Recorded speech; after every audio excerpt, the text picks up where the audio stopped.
Uy! May gumagalaw. Lagi ko nakukunan itong aking saluyot. Kaya kung mapapansin nyo, maikli na yung kanyang mga dahon. Kaya tatanggalan ko na para makahinga ho yung mga nasa ilalim. Tsaka tag-ulan ho ngayon. Madami dito sa likod ng mga bagong pasibol. May mapagkukunan pa rin ako. Para hindi naman pumasayang, gugulayin ko na lang. Meron hong 4 na pasibol itong aking saging. Pero may isang tumubo na kakaiba. Kapag sineswerte ka nga naman talaga, may pantapat na ako doon sa aking saluyot.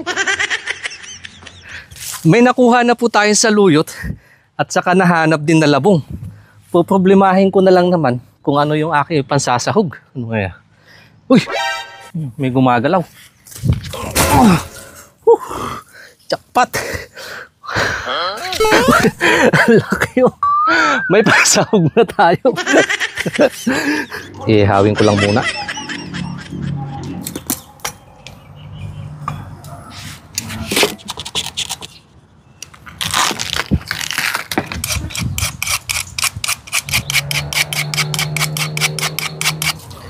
Okay na ho itong dalag.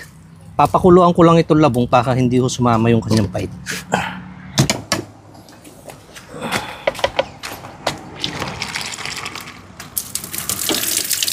Diyan ko lang pumada yung luya. Saka ito po ang ating sahog. Ganda ng pagkakaihaw.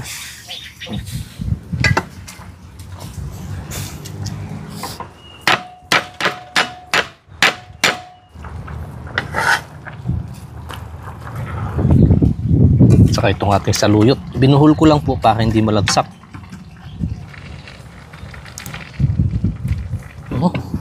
Kapag ganito ho ang nakahaing ulam, ay tiyak, taob na naman ang kanin bahaw. Inihanda ko po talaga yung mga sangkap na yan dahil request po ni kanayong Aida Santiago Leonardo. Kaya baka may request ka din, comment mo lang below at kung available naman ho yung mga sangkap sa susunod kong upload, yun naman po ang gagawin ko ng video. Nice ko ibalik ama, pasasalamat sa patuloy na biyayang pinagkakaloob po sa amin. Basbasan nito in Jesus' name, Amen. Napapalunok ako ng laway habang nagdadasal.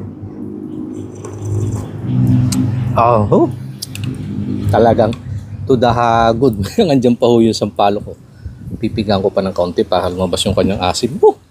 Panalo.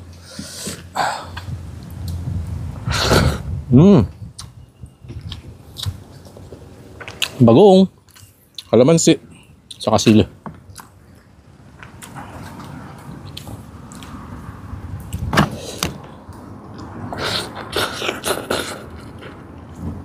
Grabe.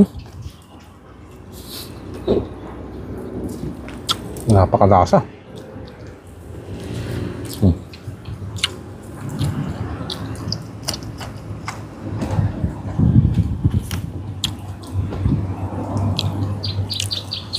Yung ating dalag. Yun. Ang gusto ko yun. Laman loob lang. Mainit na lang.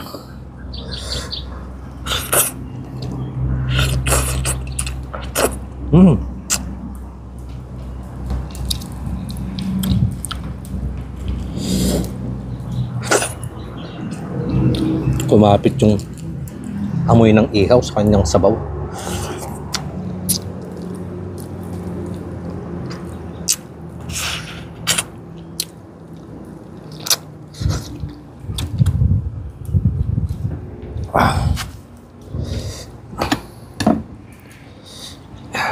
Lumamig na nga.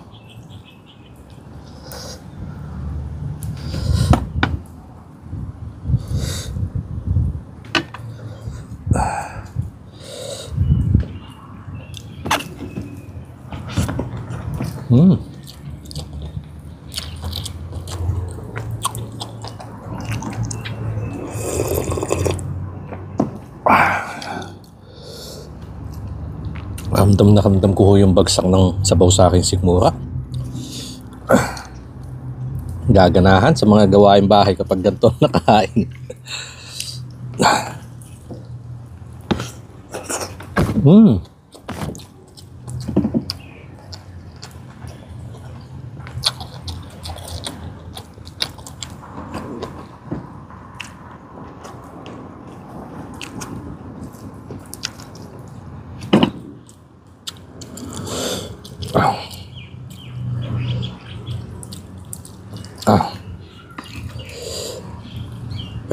yung kanya laman loob.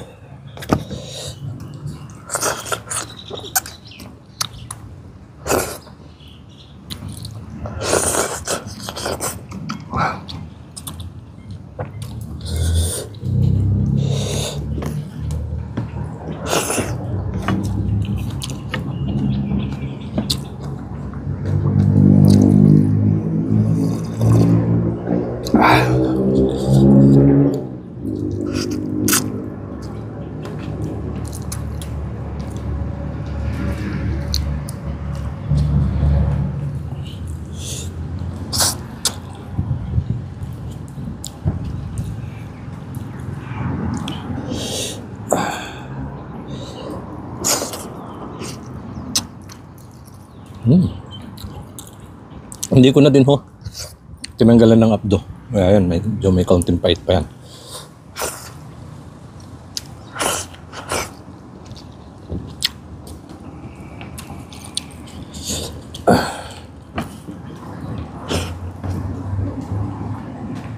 Aha.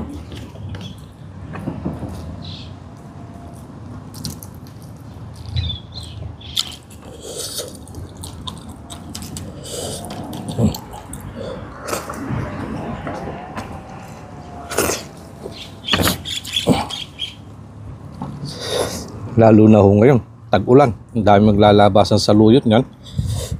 Wala kang maisip na pang-ulam. Ayan. Pwede mo din ho ito subukan. Ito nga lang, may makabili ng makahanap na nito. Yung labong o yung pasibol ng kawayan.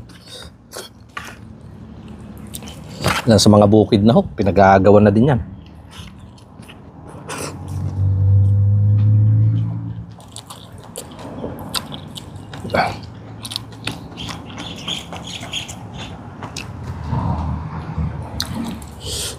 Minsan pa nga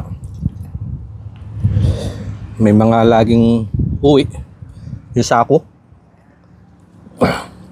puno ng labong na laman, pero hindi may paliwanag, wala naman sariling tanim na kawayan.